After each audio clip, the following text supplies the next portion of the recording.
Estamos de volta com o Jogo do Poder, hoje recebendo o candidato do PSOL à Prefeitura do Rio, Marcelo Freixo.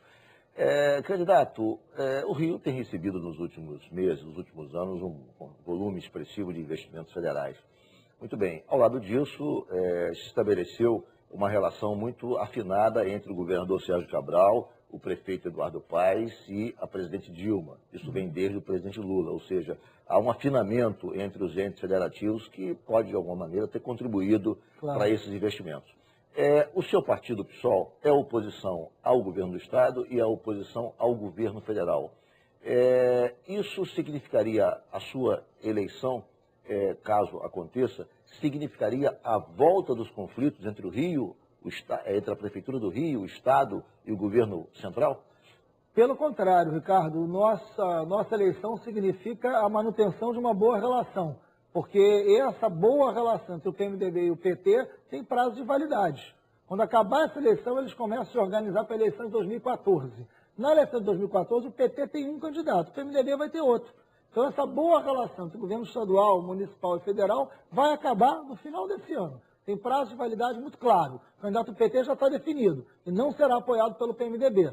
Então, essas relações vão ser relações complicadas. Eu acho, sinceramente, que o prefeito tem que ter relação republicana e respeitosa com o governador e com o presidente da República. Não precisa tomar champanhe em Paris, né, para ter boa relação. Não precisa se omitir, por exemplo, no caso do metrô da linha 4. Então, um problema seríssimo que a gente tem. O governo do Estado está errando ao construir a linha 4, prolongando a linha 1. Tinha que fazer o traçado original do metrô. É o que todas as associações de moradores, a COP, o Ministério Público, todas as entidades que entendem do assunto de transporte, defendem o projeto original da linha 4. O governo faz outro. Vai piorar um metrô que já está muito ruim.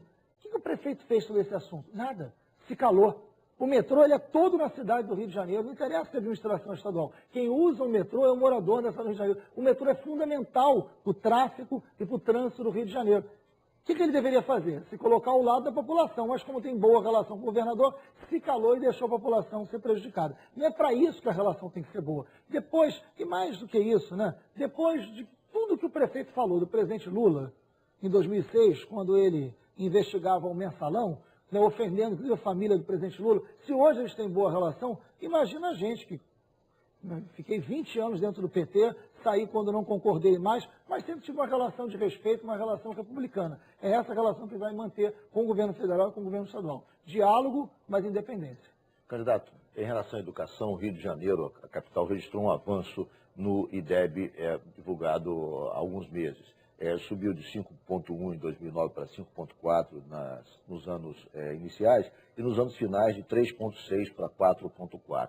Quer dizer, esse avanço permitiria a gente afirmar que, no que se refere à educação, o Rio caminha na direção correta? Muito pelo contrário. Na educação, 4,4 voltou ao índice de 2007. Né? Voltou ao índice de 2007.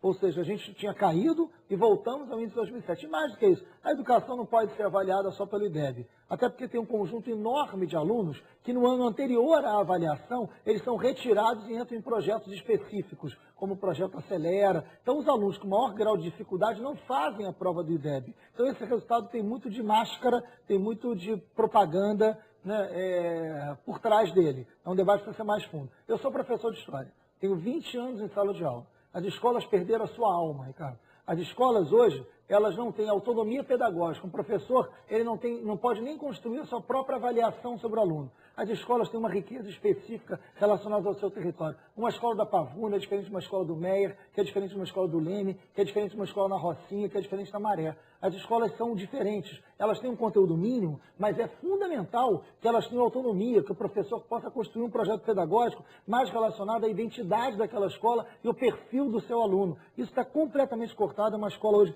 centralizada pela Secretaria de Educação, os projetos todos articulados com fundações e chegam todos de cima para baixo. As escolas perderam a sua alma. Funcionários importantes, como porteiros, merendeiros e inspetores, foram todos terceirizados. E como os contratos são muito precários, quem fornece merendeira para a escola pública é a Conlurb. Sabiam disso? Isso é um escândalo, né? E aí a precarização destes serviços faz com que a rotatividade desses funcionários seja muito grande. Enfim, a escola precisa recuperar a identidade, precisa recuperar a alma e tem que ter um plano de cargos e salários unificados para os professores, que também não tem. Então, hoje, tem muita propaganda sobre a escola, mas você não tem um projeto de educação pública que tenha qualidade e capacidade de transformar a cidade. Candidato, apesar da Prefeitura ter anunciado a criação de mais de 30 mil vagas em creches, ainda há um déficit de 40 mil vagas, pelo menos, nas creches do Rio de Janeiro. Como é que se resolve isso? Por que a mulher trabalhadora, até hoje, enfrenta esse problema?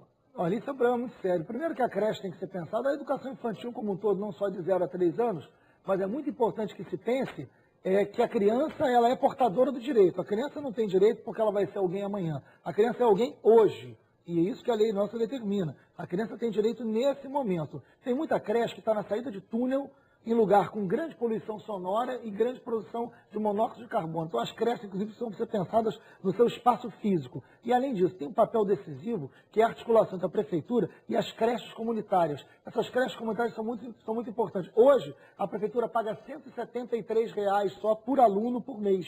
É um valor muito aquém do que essas creches comunitárias precisam para ter um bom rendimento. Então você precisa ampliar a rede, avançou nesse ponto, é verdade, mas você precisa ampliar porque a creche é fundamental para a criança e para a mãe, para a mulher, na expectativa da mulher. Hoje, uma boa parte das famílias tem a mulher como chefe da família. Né? Isso é central, é a mulher que cuida da casa, da criança, da educação, da saúde. A mulher tem um papel decisivo. Há mais mulheres do que homens no Rio de Janeiro e você hoje ainda não tem nas mulheres um centro de protagonismo de construção de políticas públicas. A creche é fundamental para isso. Agora, ela tem que ser planejada. É fundamental que você tenha também um centro de formação de professores. Hoje só tem um centro de formação de professores. Você deveria ter pelo menos um em cada CRE, um em cada região. Seriam 10, no mínimo. Então, são muitos investimentos que afetariam diretamente a qualidade do ensino que não foram tomados. Candidato, transporte. Do ponto de vista da mobilidade urbana, nós estamos aí nos deparando com uma inovação já antiga em Curitiba, que são os BRTs.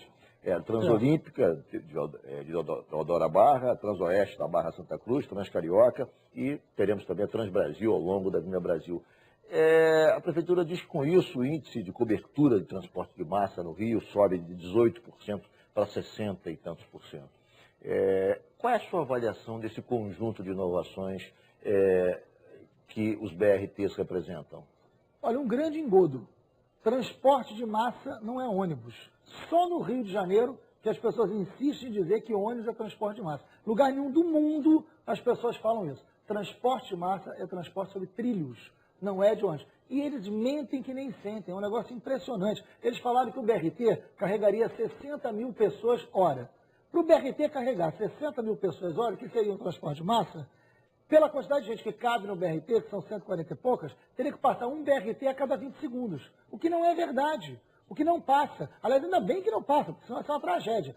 Passando o que passa, já está atropelando um monte de gente, você imagina passar um a cada 20 segundos. Então, é mentiroso. Ônibus não é transporte de massa. Tem que investir no metrô e tem que investir sobre trilhos. Qual é o sentido de você pegar toda a Avenida Brasil, um lugar que já passa muito ônibus, um lugar que paralelamente já tem várias vias ferroviárias, e você investir em mais o BRT rodoviário? Por que não se investe nos trilhos? Porque, na verdade, não se quer enfrentar o poder da FETransport.